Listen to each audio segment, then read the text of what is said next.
Let's return to Magic Johnson, who stunned the basketball world last night, abruptly stepping down as Lakers president after a tumultuous and disappointing season. Magic is leaving the Lakers with a lot of unanswered questions, but he sounds confident they'll be able to figure it out. We're halfway there with LeBron coming. I think this summer, with that other star coming in, whoever's going to bring him in, I think this team is going to be in position to really contend for championships with the growth of the young players. Question is, how can the Lakers rebound from this? I heard something on Cowherd's show earlier today. Bill Oram, that covers the Lakers, suggested them going after Pat Riley, and I'd love that idea. I'd offer him a piece of the franchise. I think that's how you rebound from this. You got to get a Pat Riley or offer Jerry West half the damn team. Exactly, right? They are in poach mode. They definitely have to go out and get someone who is well qualified, established, about that life in terms of effort, commitment, who's just doing it. And I still don't have belief that this will work. I don't expect the Lakers to rebound from this and all of a sudden be championship contenders. And this is going to sound like a shot at Jeannie Buss, but it's not at the person. It's more as her as an owner and personnel. Remember, this team has not been to the playoffs since the change in ownership, since Dr. Buss is left. The tough part is they say in every relationship you got to show them an ounce of crazy so they can know there's some borders. You have to turn that smile upside down sometimes so people can understand that everything doesn't go.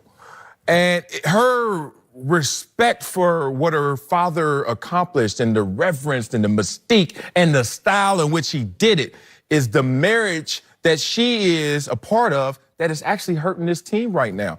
They go back. Every time there's a new hire, let's go back into the Lakers lore. Every time there's a new situation on the court, what would Showtime have done in terms of box office and production, instead of just looking at it in the new lens?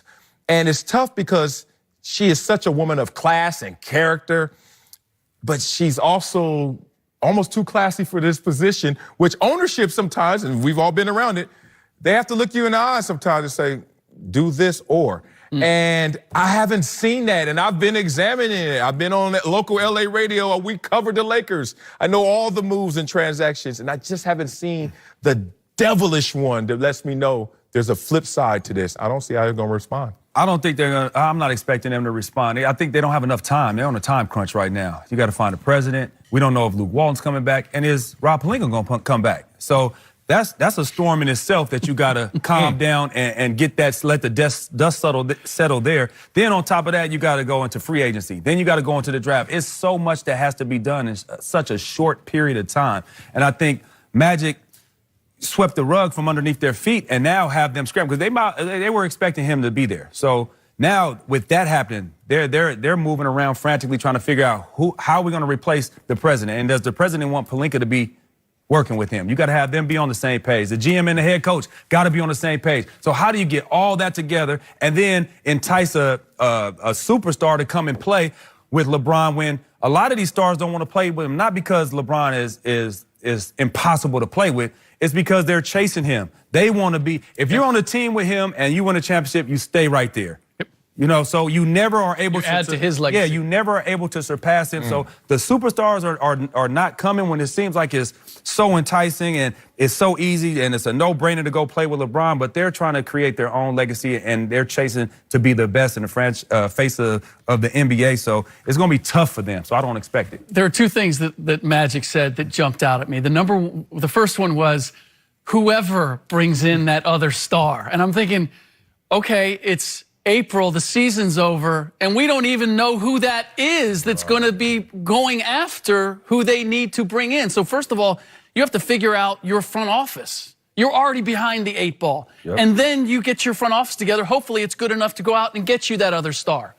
Unlikely.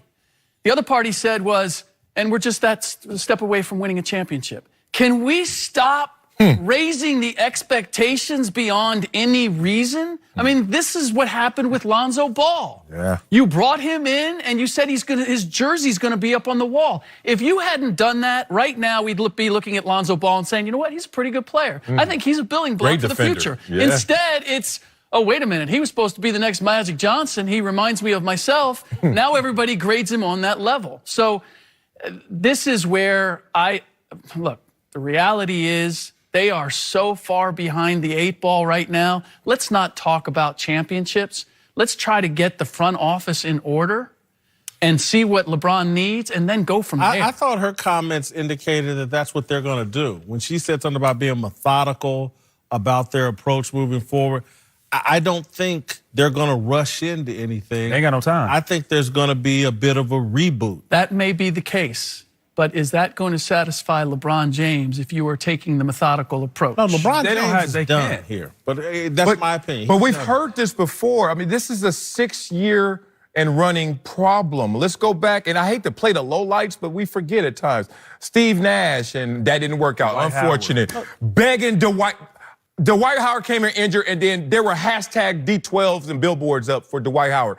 That wasn't a necessarily calculated, methodical move. Kobe's last 2 years, people saw that. I don't think they were in win now mode. I think. But they're not in I win think- now mode with a Not now. 34-year-old. Not now, because I think they know the LeBron thing is a failure. It failed to launch. I don't and think it's it was not coming off of the. It is a failure. No, They because won if he 30. No didn't, meetings if he didn't, from yeah, but stars. if he didn't get hurt, you think about what their record was before. If he, didn't, I mean, you can't account. If I was 100 pounds, no, but that's lighter, totally what? He got different. hurt, Eddie. But you ain't doing nothing to stop that, are you?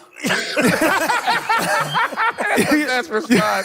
Yeah, right. You stop winning games. Coming up. We'll give you our latest approval ratings for Magic Johnson.